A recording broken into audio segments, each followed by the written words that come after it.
لا يضركم من ضل إذا اهتديتم إلى الله مرجعكم جميعا فينبئكم بما كنتم تعملون.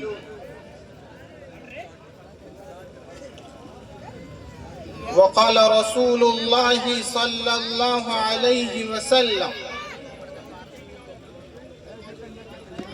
إن الرفق لا يكون في شيء إلا زانه ولا ينفع من شيء إلا شانه، أو كما قال عليه الصلاة والسلام. محترم و مکرم سامعین کرام، عزیز ساتھیوں اور میری عزت دار ماؤں اور بہنوں،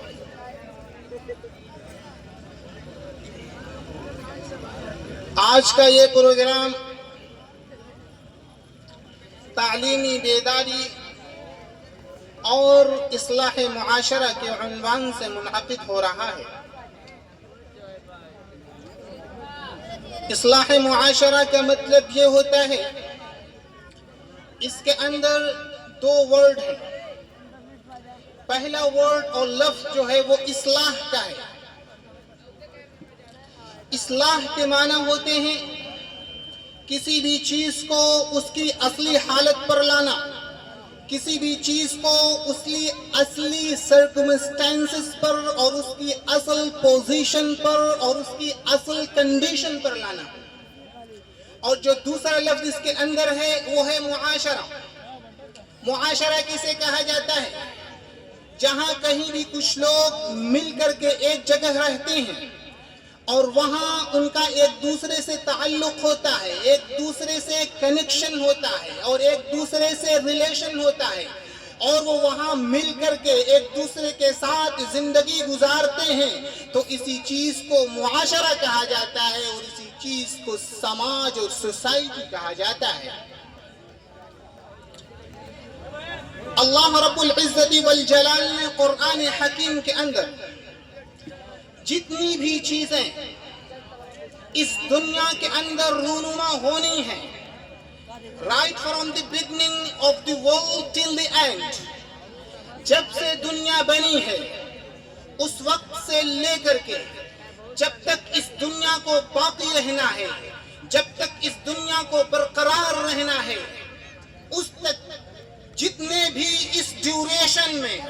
اور اس وقت میں جتنے بھی مسائل اس دنیا کے اندر رونما ہونے ہیں،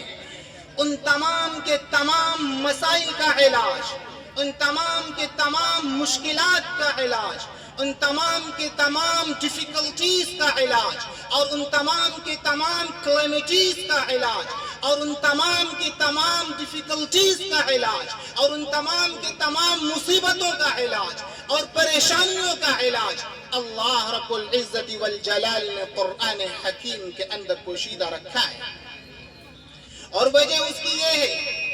کہ اللہ رب العزت کو اس قرآن کو پوری دنیا میں جب تک اس دنیا کو برقرار رہنا ہے تب تک اس قرآن کریم کو باقی رہنا ہے، کیونکہ اس قرآن کریم کے اندر تمام چیزوں کا حل موجود ہے، تمام مشکلات کا سلوشن موجود ہے اور تمام چیزوں کا حل موجود ہے۔ اس دنیا کے اندر ہمیں زندگی کس طریقے سے گزارنی ہے، کس کے کیا حقوق ہیں اور کس کے کیا رائٹس ہیں اور کس کی کیا رسپانسبلٹیز ہیں اور کس کی کیا ذمہ داریاں ہیں، اللہ تعالیٰ نے اس قرآن حکیم کے اندر تمام چیزوں کو بیان کر رکھا ہے اور تمام چیزوں کو کلیئر کر دیا ہے۔ اور اس دنیا کے اندر زندگی کس طریقے سے گزارنی ہے، کس طریقے سے ہمیں اپنے اولاد کی تربیت کرنی ہے، کس طریقے سے ہمیں اپنے اولاد کی ٹریننگ کرنی ہے، اللہ رب العزت والجلال نے اس قرآن حکیم کے اندر تمام چیزوں کو ایکسپریس کیا ہے اور تمام چیزوں کو بیان کیا ہے اور تمام چیزوں کو کلیئر کیا ہے. اور اللہ رب العزت اگر آپ قرآن کریم کو پڑھیں تو آپ دیکھیں گے قرآن حکیم کے اندر قرآن کریم کے پہلے پارے میں اللہ رب العزت والجلال نے اپنے ایک پیغمبر کا واقعہ بیان کیا ہے. وہ پیغمبر کون ہیں؟ وہ پیغمبر ہیں حضرت یعقوب علیہ السلام. اللہ رب العزت قرآن حکیم کے اندر ارشاد فرماتا ہے اذ حضر یعقوب الموت کہ ایک وقت ایسا آتا ہے جب حضرت یعقوب علیہ السلام کی وفات کا وقت قریب ہے اور حضرت یعقوب علیہ السلام اس دنیا سے کوچ کرنے والے ہیں اور اس دنیا سے سفر کرنے والے ہیں اور اس دنیا کو الوداع کہنے والے ہیں. اور ہم تمام کے تمام یہ جانتے ہیں کہ جب ہم میں کا کوئی بھی شخص کوئی بھی ہمارا بیوٹ اور کوئی بھی ہمارا ویل لوڈ پرسن جب کوئی شخص اس دنیا سے جانے والا ہوتا ہے تو اس کے قریب میں اور اس کے نیئر میں اور اس کے کلوزنس میں اس کے تمام چاہنے والوں کا اس کے تمام ریلیٹیوز کا اس کے تمام فرینڈز کا اور جتنے بھی لوگ اس سے تعلق رکھنے والے ہیں ان تمام کا ایک جمگھٹا جمع ہوتا ہے اور تمام کے تمام لوگ وہ اس کے پاس جمع ہوتے ہیں. ایسے حالت میں سیم یہی حالت ہے حضرت یعقوب علیہ السلام کے وفات کا وقت قریب ہے. ایسے حالات میں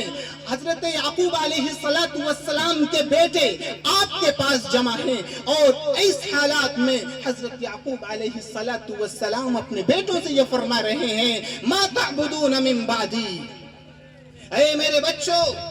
اے میرے بیٹوں ذرا ایک بات مجھے بتاؤ تاکہ میں اس کے بعد اس دنیا سے آرام کے ساتھ رخصت ہو جاؤں.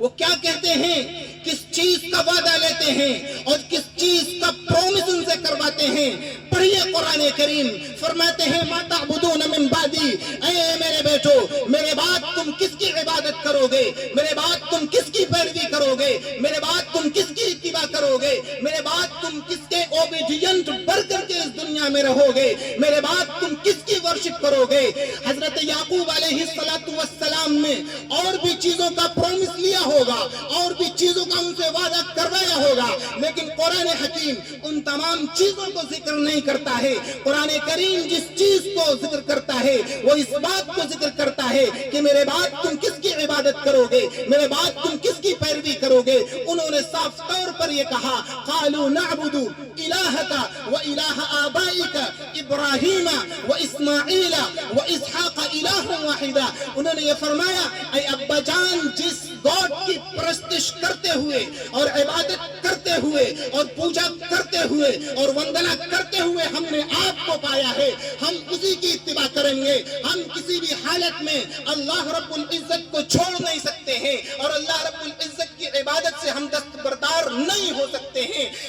اس کے اندر ہمارا کیا سبق ہے؟ ہمارے لیے اس کے اندر کیا لیسن ہے؟ یہ لیسن اور یہ سبق ہمارے لیے اس کے اندر چھپا ہوا ہے کہ حضرت یعقوب علیہ السلام اپنے بیٹوں سے وعدہ کر رہے ہیں. کون ہے حضرت یعقوب علیہ السلام؟ حضرت یعقوب علیہ السلام وہ پیغمبر ہیں کہ جن کے والد بھی نبی ہیں اور جن کے دادا بھی نبی ہیں اور جن کے بیٹوں میں حضرت یوسف بھی ہیں اور حضرت بنیامین بھی ہیں اور ان سے یہ وعدہ کر رہے ہیں کہ میرے بعد تم کس کی عبادت کرو گے. سمجھنے کا مقام ہے ہمیں اور آپ کو اپنا جائزہ لینے کا اور اپنا انالیسس کرنے کا مقام ہے کہ حضرت یعقوب علیہ السلام تو اس بات کے زیادہ حقدار تھے کہ وہ اس دنیا سے آرام کے ساتھ چلے جاتے اور وہ یہ کہہ دیتے کہ ہمارا خاندان اور ہماری فیملی چونکہ خاندان نبوت ہے اور ہمارے بچے چونکہ نبوت کے گود کے پروردہ ہیں، ہمارے بچے چونکہ نبوت کی گود میں پلے اور بڑھے ہیں، لہذا ہمارے بچوں کے ایمان کا اور ہمارے بچوں کے بلیف کا اور ہمارے بچوں کے فیتھ کا سودا کون کر سکتا ہے؟ لیکن انہوں نے اس بات پر اکتفا نہیں کیا، انہوں نے وعدہ لیا اپنے بچوں سے. اسی طریقے سے ہمیں اور آپ کو اس بات کی ضرورت ہے کہ ہم اپنے بچوں کا جائزہ لیں، ہم اپنے بچوں کی دینی تربیت کریں، اخلاقی تربیت کریں، موڈسٹ تربیت کریں، ان کو ہم بیہیویئر سکھائیں، کیریکٹر سکھائیں، اچھی تربیت کریں، کیونکہ یہ دور وہ دور ہے، یہ دور وہ دور نہیں ہے جو اس سے پہلے کا دور تھا. یہ دور ہوشمندی کا دور ہے، یہ دور اویئرنیس کا دور ہے،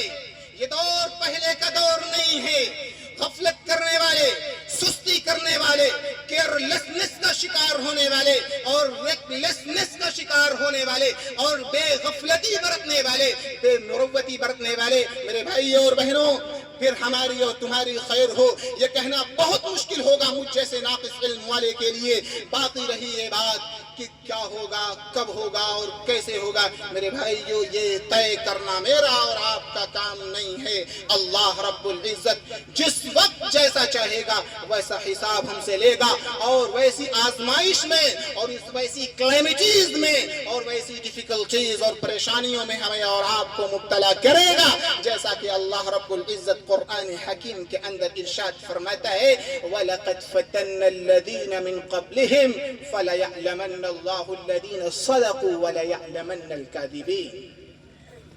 کہ ہم تمہیں آزمائیں گے، ضرور بے ضرور ہم تمہارا ٹیسٹ لیں گے، ہم تمہارا ایگزام لیں گے، آپ کا امتحان لیں گے، اور ہم آپ کا امتحان لے کر کے یہ دیکھیں گے اور یہ جانچیں گے کہ آپ میں سے کون ایسا ہے جو صرف زبان کا مسلمان ہے، ہم میں کا کون ایسا شخص ہے جو صرف زبان سے کلمہ پڑھتا ہے اور عقیدہ اور ایمان اور بلیف ہمارے ذہن سے اور ہمارے دلوں سے رخصت ہو چکا ہے۔ یہ دور وہ دور ہے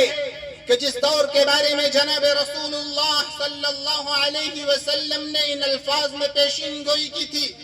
یصبح الرجل مؤمنا ویمسی کافرا ویمسی الرجل مؤمنا ویصبح کافرا، کہ ایک زمانہ ایسا آئے گا، ایک وقت ایسا آئے گا اور ایک ٹائم ایسا آئے گا امت مسلمہ پر کہ امت مسلمہ کا فرد صبح کو اٹھے گا مسلمان ہوگا، شام تک اس کے ایمان کو چھین لیا جائے گا، رات کو سوئے گا مسلمان ہوگا، صبح اٹھنے تک اس کے ایمان کو چھین لیا جائے گا۔ غور کرنے کا مقام ہے میرے بھائیوں، آج ہماری مائیں اور بہنیں اور آج ہمارا نوجوان اور آج ہمارا جو یوتھ طبقہ ہے وہ ایتھزم کا شکار ہو رہا ہے، وہ بددینی کا شکار ہو رہا ہے، وہ غیر مذہبیت کا اور لامذہبیت کا شکار ہو رہا ہے، وہ ارتداد کا شکار ہو رہا ہے، وہ اپوسٹیسی کا شکار ہو رہا ہے، وہ طرح طرح کی رسومات میں اور طرح طرح کی بدعات میں اور طرح طرح کے خرافات میں اور طرح طرح کی ہیریسیز میں اور انوویشن ان دین میں مبتلا ہو رہا ہے۔ ایسے وقت میں ہماری یہ رسپانسبلٹی ہے اور ہماری یہ ذمہ داری ہے کہ ہم اپنے بچوں کی کیئر کریں، ان کی دیکھ بھال کریں اور ان کی ہم دینی تربیت کریں۔ اگر ہم اور آپ اپنے بچوں کی دینی تربیت نہیں کرتے ہیں، ان کو دین نہیں سکھاتے ہیں، ان کو کیریکٹر نہیں سکھاتے ہیں، اور اسی طریقے سے کس کے ساتھ کیا بیہیویئر ہونا چاہیے اور کس کے ساتھ کس اخلاق سے پیش آنا چاہیے، اگر ہم اپنے بچوں کو اس بات کی ٹیچنگ نہیں کرتے ہیں اور اس بات کی تعلیم نہیں دیتے ہیں تو سب سے بڑے مجرم ہم اور آپ ہیں، کیونکہ ان تمام چیزوں کا حساب ہمیں اور آپ کو اللہ رب العزت کے دربار میں دینا ہے، اور ان دا کورٹ آف اللہ سبحانہ تبارک و تعالی ہم سب کھڑے ہوں گے اور ہم سب کو تمام چیزوں کا، تمام ڈیفیکلٹیز کا اور جتنے بھی ہم پر حالات آئے ہیں ان تمام سرکمسٹینسز کا ہمیں اللہ رب العزت کے یہاں حساب دینا ہے، رسپونسبل ہونا ہے، جواب دینا ہے کھڑے ہو کر کے۔ اور یہ جو دنیا ہے یہ دنیا اعمال گاہ ہے، اس دنیا کے اندر ہمیں اور آپ کو اپنی بھی تربیت کرنی ہے، اپنے بچوں کی بھی اچھی تربیت کرنی ہے اور اپنے معاشرے کو بھی بہتر بنانا ہے۔ چونکہ ہمارا یہ پروگرام اصلاح معاشرہ کے نام سے ہو رہا ہے، اور اصلاح کب ہوتی ہے؟ جبکہ مصیبتیں ہوتی ہیں۔ اصلاح کب ہوتی ہے؟ جبکہ فالٹس ہوتا ہے۔ اصلاح کب ہوتی ہے؟ جبکہ اس دنیا کے اندر ایررز ہوتے ہیں اور مسٹیکس ہوتے ہیں، اور ہم جانتے ہیں کہ اس وقت ہمارا معاشرہ اور ہمارا سماج برائیوں سے اور خرافات سے، چاہے وہ ریچولز ٹریڈیشنز ہوں اور چاہے وہ الگ ٹریڈیشنز ہوں، ان تمام چیزوں میں آج ہمارا سماج اور ہماری سوسائٹی ملوث اور مبتلا ہے۔ میرے بھائیو، آج کا یہ پروگرام اور میری یہ جو تقریر یہ کوئی